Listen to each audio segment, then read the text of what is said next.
All right, thank you very much, Nico. As you mentioned, my name is Ghost Protocol. I'm going to be speed running Super Boss Hack for the Gamelico, released 1988. I'm going to be doing any percent, 100% vulnerability, no action taken by the company run. My PB is pretty high on this, but I'm going to be playing this emulator on a 360 controller. I guess that's it. Without further ado, I'm going to start down my own timer. It's going to be 3, 2, 1. Let's go. All right. So I'm going to be starting off in the office. I'm going to need some coffee here because we got to get moving. We got to watch out for these guys. These are flat earthers, coworkers, and they're kind of the worst. They'll drain your stamina. I went ahead and printed off a vulnerability report earlier, so I'm going to need to grab that from the media center. So I'm just going to snag that real quick. Again, farm a little bit of coffee. I don't want to get hit by these speech bubbles just like that. See, that's going to reduce stamina. It's going to hurt me for time. That's all right, though. We'll make it work. We'll dodge these filing cabinets. There's some bad RNG there. I'm going to have to listen to this conversation a little bit. It's going to slow me down. All right, there, it's done. Watch out for this one. I'm coming up on the boss. Normally, you'd be doing this run through a couple other rooms to legitimize your report, but we ain't got time for that, right? Save the frames. Grab some more coffee here. I'm going to risk getting coffee here from this guy. Yeah. I don't want to listen to your podcast, dude. Got to get out of here. I know season 2 is when it kicks off. All right, we're coming up on the final boss room. So this is going to be a little tough. I think I have enough coffee to dodge most of the golf balls. I don't want to get hit by too many of these. Jeez, all right. Try to get up there. I got hit a little bit there. I got to come in with the vulnerability report to the side. Ooh, took some bad hits there. We're just going to try to hit him real quick and boom. All right, he's pissed. That's good. All right, you did it. You turned in your vulnerability report to your boss. It was completely ignored. The web server will be compromised, and you aren't sure why you even bothered. And I guess that's time for my speed run. Does this happen to you? This is becoming a more and more common thing in workplaces, and it's happened to a lot of different people who work in security and or even IT. They bring up a perfectly reasonable vulnerability and recommendations to fix it, and they get ignored seemingly for no good reason. And that's what we're going to talk about today. So to introduce myself again, my name is Greg Burkland, better known as Ghost Protocol. I am a moderator here at Digital Overdose, and this is the title of my talk, How to Hack Your Boss, Hack Your Boss. A little bit about me.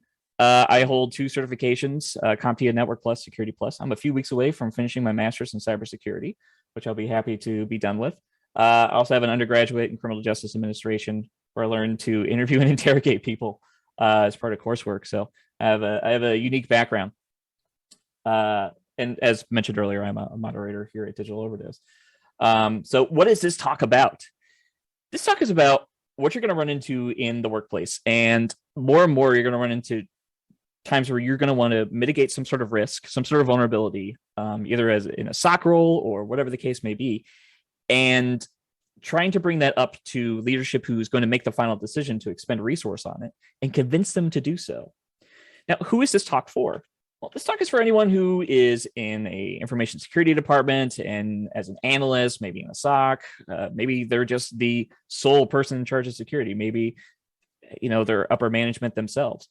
And it's for those who might work as a third-party vendor. Just because this is Hack Your Boss, if you're a security vendor or part of a security vendor team, that doesn't mean that you can't get something out of this. The boss in this context would be your client. You need to convince them to execute on a mitigation for risk. Little context. I'm American. Digital Overdose is an international community. We have people from all over, which is great.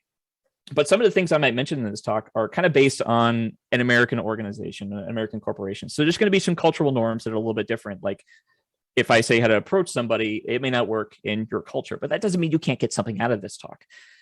In the core of things, people are very much the same in terms of they have feelings and thoughts and their own drives and goals. And that's the approach you should take with this. But I did want to throw that out there. You might have to adapt some of these concepts to what is acceptable in your workplace from your part of the world.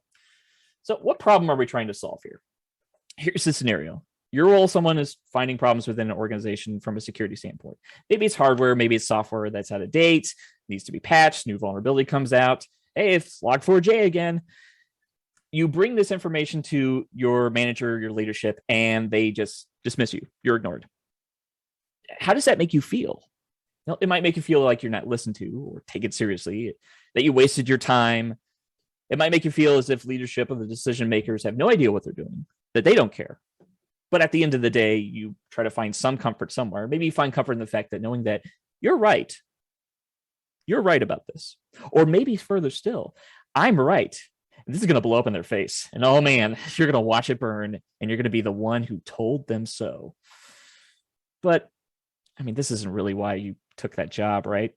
Just so you can get I told you so's all day. This isn't a good way to run an organization, especially if you believe in the goal. We shouldn't accept this as okay.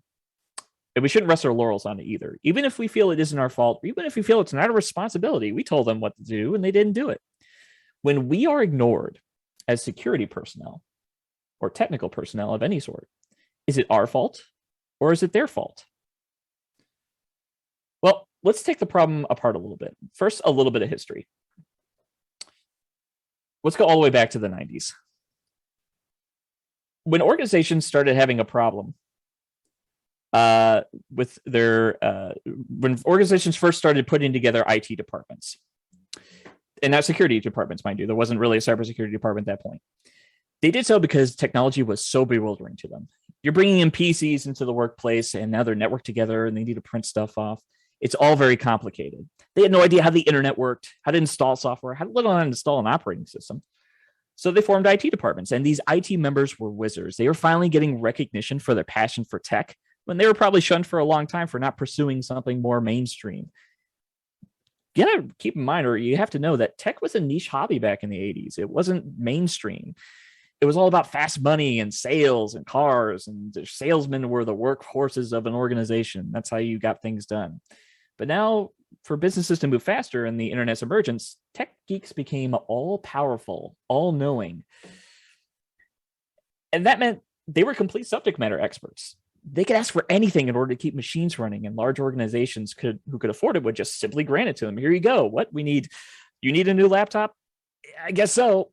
Here's more money for your fund. Your IT department had experts in the authority over all technology and getting things to function. And that's the way it was. This continued all the way to the 2000s and 2010s because businesses kept adding more complex systems and web applications to their infrastructure because they have to keep competitive. But this also led to some not so great behavior. IT personnel, and again, cybersecurity and information security was born out of IT, so you can kind of include this too, started developing a bad reputation in organizations. They acted annoyed by anybody who was filing a ticket. They did gatekeeping by choosing not to explain what they did and kept responsibilities for things for themselves, citing that others would just mess it up. Why did this behavior occur? What happened? I once had a professor of information technology tell me, if you set a system up right in the right way, you shouldn't have to work more than a few hours a week. You can just sit back and let things take care of themselves. And that was a sentiment I found more and more when working with corporations. This was not only a poor a way of setting up poor expectations for how systems should be ran, but how personnel should be expected to go in through their day. If anyone interrupted their downtime or a major project they were more interested in working on was something trivial or simple, then they would handle it with less grace, like this guy right here, the toxic IT member. Ooh, all right, let's get out of here.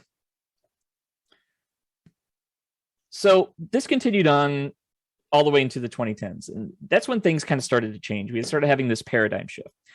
Security concerns increased and continued to evolve. IT wasn't just putting together servers or rebooting computers or recovering passwords. Now they were defending. And that's where cybersecurity and information security departments, they were born out of this. They were often former or current IT members, and they were still viewed as just another department, like IT, like HR, like marketing. Yep, here's the cybersecurity department. We'll just attach that to the organization. We'll continue doing what we do. They'll just take care of their part. Effective security doesn't work like that, though, and we all know that. It should be a cultural thing that everyone is aware of because everyone is a target for attackers. But we're not quite there yet. Organizations quite haven't caught up to that, or traditional organizations haven't quite caught up to that.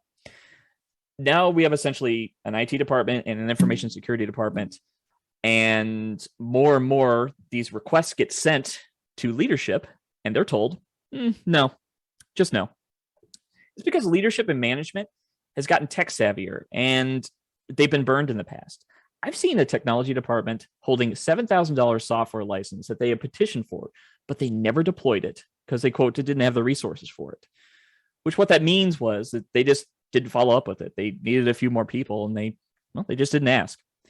And they sat on that for several years until the license completely expired. And that damaged their reputation. Now we have new people entering the cybersecurity space, information technology space, and they're battling a new uphill battle for legitimacy. In a lot of places, there isn't that established rapport between management and some of the departments they manage. And it's a non-working solution. And that's going to lead to, well, more problems. A lot more problems. So what can we do? Well, we need to accept a hard truth in order to get something done. Being right is not enough. And for analytical people such as us who are drawn to technology, this is super frustrating. I'm right. What more do you need? But you have to accept this if you're going to get anything actually done. You have to be more than just right about something. So what can we do? Well, let's do a little social hacking. First, we're going to pick up our vulnerability report, and that's going to be like our payload. This is what we need to convince people to do something. And we need to convince a decision maker. That might be a leadership, might be a direct boss, whatever the case may be. Maybe even a colleague to execute this payload, execute our mitigation vulnerability. Their preconceived notions, their prejudices, their past disappointments, well, they're acting as our security control. And we're going to use psychology and other techniques that I've learned through years of working with leadership and organizations to deliver this payload. So let's start with what not to do. And this is very important.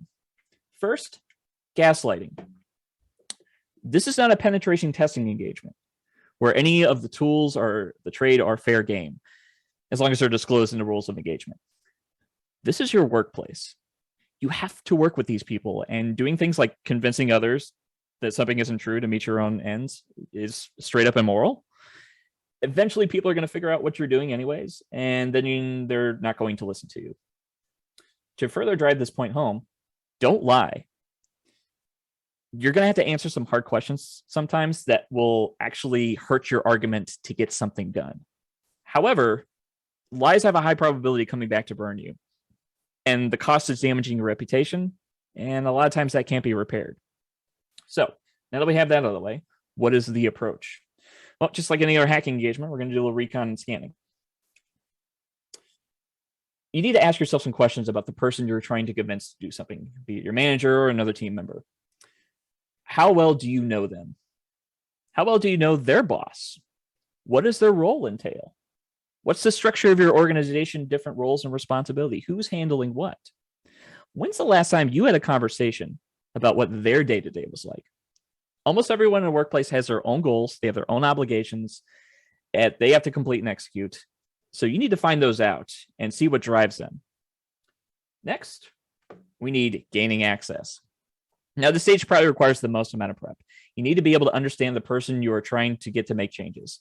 However, unlike a normal hack where you have multiple opportunities to exploit, sometimes you only get one opportunity to convince a decision maker to take action you want them to take. So preparation is key. You'll need to learn to sell your idea. Again, being right is not enough. You have to be able to explain why it's a good expenditure of resources and time to fix this vulnerability or adopt a new software solution, whatever the case may be. In other words, you have to sell it. You spent all that time reconning and scanning that person because you need to know what's important to that decision maker. Does this serve any of their goals? If it does, then you have to show them how it does serve that goal. Or if it doesn't, you have to show them how it serves the overall goal and mission of the organization you work for. And this is where risk management and risk assessment comes in. It's a discipline you should have some grip over, if not because as much mastery over as you can. If you're doing something for compliance reasons, then all the better. But you need to go into that conversation as more than just the subject matter expert of technology. You have to be able to explain to them on their terms why some action needs to be taken and how it benefits everyone. Now, if you've been job hunting in the security field lately, you might be seeing a common qualification that's been coming up. And that is going to be something like this: being able to explain complex ideas at all levels. You have to be able to make sure a person that's making the decision feels confident that they're understanding what they're deciding. Do not fall into the trap, the very old trap, of trying to stymie someone into trusting others by using confusing concepts and terminology they aren't familiar with. You're not helping yourself by doing this. It makes them feel dumb and feel bad, and they're going to want to interact with you less and less. Learn to put together a presentation, especially if it's a large proposal. But regardless of the size of that, you should ask yourself, there's a few things you need to kind of ask yourself about that presentation, about that mitigation that you're proposing before you go in there. First, what is the likelihood of it occurring?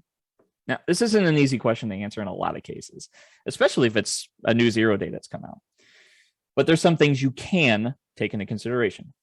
How visible is the asset in question? Is it a web server or is it something on your back end? How publicized is a vulnerability? Is it making the rounds in all sorts of publications? That could be used as a reason like, hey, this is becoming more and more aware, so people are going to start looking at our organization as a possible target, especially advanced persistent threats. Are other organizations doing something like putting together an open response to how they're handling it? I remember plenty of published things like, here's how we're handling, again, Log4j in our organization. Does it affect you? Does it affect your product that we released to you? Ask yourself what the impact of that vulnerability is. Now, it's important to be realistic here. If you over-exaggerate, you're going back to not being honest. And that's going to damage your reputation for someone who's viewed as the sky is always falling. They're going to get us. Everything's going to be lost, and it's going to be your fault.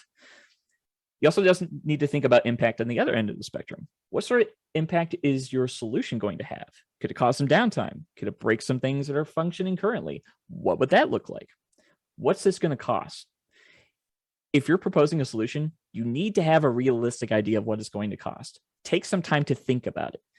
This is more than just money. This is also your time, other people's time, software resources or other departments need to be brought in. Have a good idea of what it's going to take. And ask yourself, do I actually have a solution?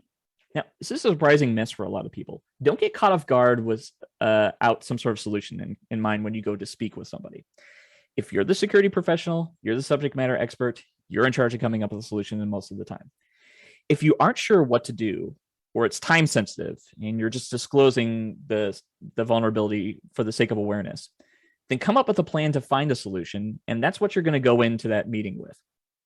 We have this problem. We don't have an immediate solution. This is what I'm doing to find that solution. Ask for resources, ask for a meeting, ask for time to come up with something if you need more time, and have a scheduled time to update those decision makers so they know currently what's going on. Never, ever go into a meeting or a conversation with somebody about an issue without a plan to do something about it. Finally, not mentioned here, think of reasons why they might say no. Now, if you've done your recon and scanning, then you probably have an idea of why they might go for it or might not go for it. Have counterpoints ready. If you can't counter something right then because of lacking information, admit that you don't know. That's okay. It's okay to say you don't know. But follow that up with, but I'm going to find out. And that's really hard to argue against. Now, if you can't counter someone's objections, then maybe they're right. You should really rethink exactly what you're proposing, and maybe you need to spend some time reworking it. And keep in mind, this isn't a contest. This is a conversation. So come into it with that mindset. Maintaining persistence. You maintain persistence with leadership and decision makers by being consistent with your approach. Because if you're persistent with things and consistent, they're going to learn to trust your abilities and capabilities. This is just forming trust. This is about forming a consistent working relationship to the point where after a while, they're going to not need big, long meetings on things. They just know that, hey, listen, they're here. They haven't steered us wrong in the past. They will communicate to us when something's aware that we need to be aware of, and they'll ask for resources when they need it. I trust them. Go do what you need to do. You'll spend less time doing meetings and convincing people if you're consistent. That's maintaining persistence in this way. Now, this is an important one. You also need to know when to walk away. After the pandemic, this new wave of work reform has happened, and I think it's pretty great. People have taken time to stop and have a break from their workplace because of quarantine and really think, is this really what I want to do? Do I want to be in this working relationship with this organization? And then realizing that it hasn't been working for them, and it hasn't really worked for them in a long time, and they're miserable. So that's why we're seeing this shift between different careers and moving into different fields. And it's great. Now, if you're in an organization and you're running into a brick wall, maybe you're not being taken seriously, or you're being ignored despite your best efforts. Maybe you really don't respect leadership. Maybe you feel they don't respect you either. Then all these efforts that I'm talking about today, they're not going to work. You need to find someplace else to be, because this isn't going to get any better. It's not. Don't suffer under toxic people who you can't work with. It should be a mutual relationship. It doesn't matter if you're a subordinate role. Just because they make decisions doesn't mean that your role is any less. You're the one who executes on that. They should be able to recognize that you're an asset. If you're coming to them with something professional and put together, and there's still resistance to you, then you know for sure it has nothing to do with you or your work. And it's time to walk away and maybe find another exit. Life's too short to put up with people who won't work with you. Now, we do need to be more than just subject matter experts. We need to communicate effectively. And it isn't easy because people aren't consistent. You have to take some time to understand the human systems within your organization, not just the technical systems. You need to do this in order to get anything actually done. Soft skills are not going away from information security. In fact, they are more and more valued and more visible. The old guard of information security and IT who have senior roles should not be teaching the next generation of employees that their role is to deal with annoying tickets and to make people who make mistakes are adversaries for your harmonious workplace. This sort of toxic idea has to die off. This role is no longer the domain of those who can set it, forget it. It is a war zone out there. The internet is everybody's a fair game target. And lording superiority mindset is counterproductive to security. So, some final takeaways from this talk. First, don't assume stupidity. We all have our skill set. And yes, I think most people who come into this conference and who are into tech are often in the role of family tech support. And while we might get really annoyed with our family members or even our close friends who come to us like, hey, this is broken, would you fix it? And it's something so simple. And you kind of roll your eyes and rub your forehead. You still don't treat them poorly. At least you shouldn't. That shouldn't be something that's just relegated to those who are close to you. When you have another colleague or somebody who's emailing you like, hey, I got this suspicious email and I clicked on it, they already feel really bad about it. Nobody likes to feel dumb, and nobody likes to feel like they got taken advantage of. And then they have to go to you and explain that they did something that in hindsight was really kind of foolish. That doesn't feel good. You wouldn't want to have to go and do that with somebody else on something you're not familiar with. Everybody's got their talents and skills. Yes, they did something foolish, but let's not just assume that they're dumb. That has to die. You also need to recognize toxic behavior. You're going to have colleagues who still have a lot of old world way of thinking. Hey, look at this ticket, come over here. And you kind of have a laugh about it. And yeah, I get it. It's probably a little funny. But that kind of talk just perpetuates a bad stereotype of IT and information security by extension. They're very much hand in hand because one was kind of born out of the other. I would like to see cybersecurity in the future not be something that is an extension or a rebranding of the old world information technology, where security members are very approachable because we need to be, because security, and that anybody who does have a problem or concern, even if it's something small, can be approached. They feel safe. They feel reassured. We're essentially the guardians of our networks and the guardians of our assets. So while we want to try to be eyes and ears using our SIEM software, maybe running queries in Splunk, we all know that users are a big vulnerability and they're going to get taken advantage of through phishing emails. So make sure that you're approachable. Remember that empathy is the best social hacking tool ever and probably ever will be. If you understand somebody, you're going to be able to approach them and know what they find is important and know how to reach out to them. How we treat people at all levels, regardless if it's leadership or management, which is the focus of this talk, even if you're dealing with a colleague or somebody who's, maybe lower in the totem pole, That information bubbles up to their leaders and management, and they're going to view a very necessary group of security as extremely toxic. And this overall reduces your visibility on the network, and you're just as much target as your web server, and so are they. They're not going to come and help you when they need help. So I do want to go ahead and thank everybody for coming to my talk today and giving a listen, watching me speed run a game. I guess that's it. We'll open this up for questions. Thank you very much. Wow. I mean, we're speechless. This was wow. Thank you. This was an experience, and it was a really freaking cool experience, not gonna lie. Thank you. I'm a bit extra when it comes to presentations. This is the most wow. Yeah, I'm still just starstruck right now.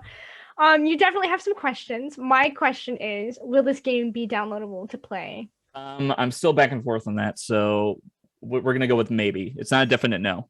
Okay, all right. Good to know. This was very spicy. Nikos, I believe there was another question from Twitch. There was. So on Twitch, people asked, how long did it take you to make this presentation? Okay, so it's funny, a little sidebar. I'm sitting there, I'm like, there's gonna be a QA section at the end. It's probably gonna be a lot about the game. Yes. So I've been I didn't build this from scratch because I knew that was going to take way too long. To I'll start in C++. This is actually built with a game engine helping me out. So all the animation engines and the collision shapes and all that stuff is already set, and it's used in it's Godot. And then I used their native language, which is Python-like, which is great, called GD script. So I did all my art assets, of course. It took me about a week to put it together, maybe a little longer, because there's lots of crashing, and I kept having to pull away from and I'll make the coworkers chase you and knock coffee out of you, and you have to go pick it up. I'm like, no, let's not do that. I think one of the main reasons why there's questions on the game and not on the talk is what someone said, which is that it's gamification with a story in a presentation. It's an awesome talk. It's there's nothing to have questions about. Self-contained. It was really good. I get it. Have one in Twitch though, if that's all right. Yeah. Go for it. So, Dethumpy said, "How long does it take to write a script for a presentation like this? This was really informative and understandable, even for a beginner." I do some side hustling, public speaking. Actually perform weddings, so I'm used to writing down presentations and stuff. I want to say writing it down, it takes me a few hours, and then I go back through and maybe make a couple edits, but really I'm writing things over and over again in my head, usually those shower thoughts that you have, or I'm driving or something like that. I am constantly thinking about, what do I want to say, when do I want to say it, what are the points I want to bring up. So as soon as I chose a topic for this talk, I think I was working on it in my head until I got it down to its final form. And even a few minutes beforehand, I read a few things. I'm like, I'm going to change that real quick. So pretty much since it announced that what the title of my talk was going to be, I was working on this. Damn. Yeah. We've had... Oh. Nikos, we have another one in the Twitch chat. Okay, so sure. How widespread do you think coworker interruption animosity is, or is that just an urban myth? I still see it. In fact, if you could probably still dig through Reddit and see plenty of horror stories from IT. Even my significant other experiences at work, that annoyed tone that somebody's coming in what did you do? Did you do this? And just it's unfortunately still there. It's very prevalent, and I thought it would go away over time. That's just kind of old school thinking, and people are becoming more aware, and we're becoming more socially sensitive, which is great.